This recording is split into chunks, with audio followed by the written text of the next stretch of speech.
Polite inquiries, day 4, India, England, and the Chepauk. We should go really slowly with this and carry on a bit long.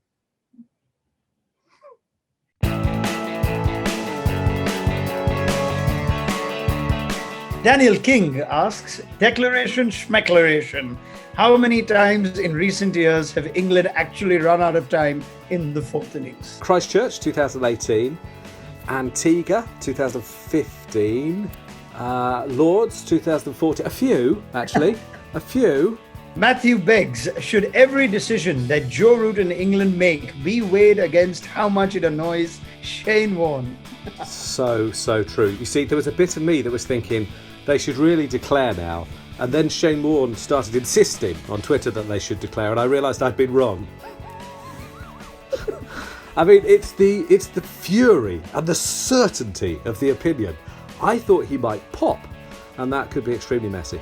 This one from Karthik. Over the past 2 months, has the definition of a safe target changed completely? That's a good question. Oh, it's not 2 months, it's 24 months, isn't it? You got the miracle of Durban, the miracle of Leeds, and now the miracle of the gong.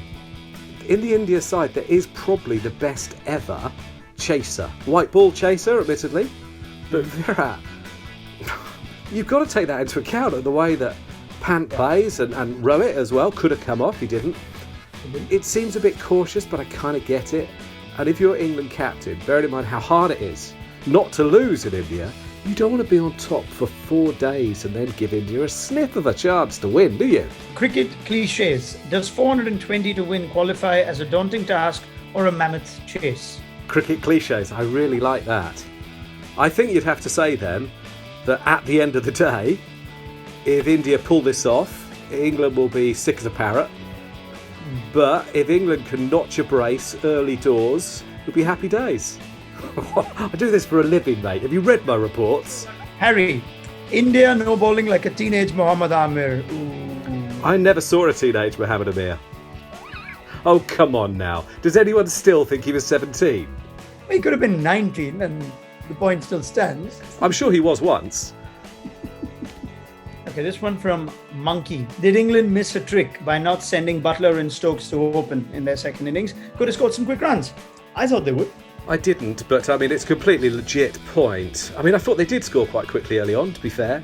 Even Sibley. Look, the problem is, what happens if those two are out quickly and you're 10 for 2? Then how does Don Sibley play?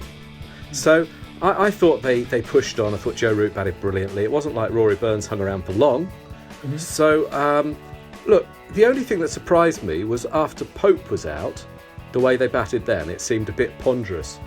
But I don't know that I feel that comfortable taking an issue with 30 minutes cricket out of 4 days so far, when I mean, they're in a position that I don't think any of us dreamed they would be in. George Selby. Why do we persist with Archer? He's a bit annoyed as George. Pace meant to be a point of difference in this attack. Trundling in low 80s, bowling cutters. If that's the plan, I'll have brought 517 test wickets and his world-class execution of the skill, or the genuine desire, commitment, pace provided by Wood. I think we've got to be careful with the expectations on Jofra. Were England probably hoping for a wee bit more? I've hoped he might make the batsman play a bit more, but I've seen a lot of spells from Broad and Anderson when they haven't taken wickets too, and I don't think people have lost patience quite as quickly. Bear with him, he's basically a young guy who's learning in Test cricket, and I think he's probably overachieved so far. He's doing brilliantly, really. Will Walter, what's the most incorrect way to win an away Test match? Great question.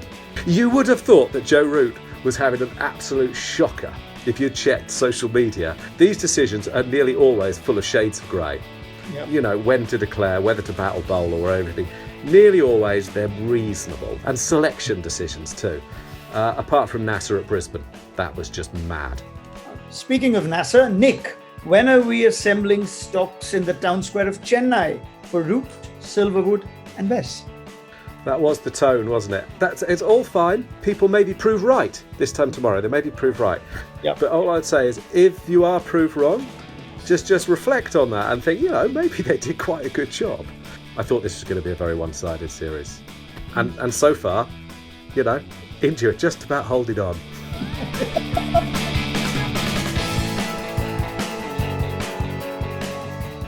Thanks for watching ESPN on YouTube, and for more sports highlights and analysis, be sure to download the ESPN app. And for premium content plus live streaming, make sure to subscribe to ESPN Player.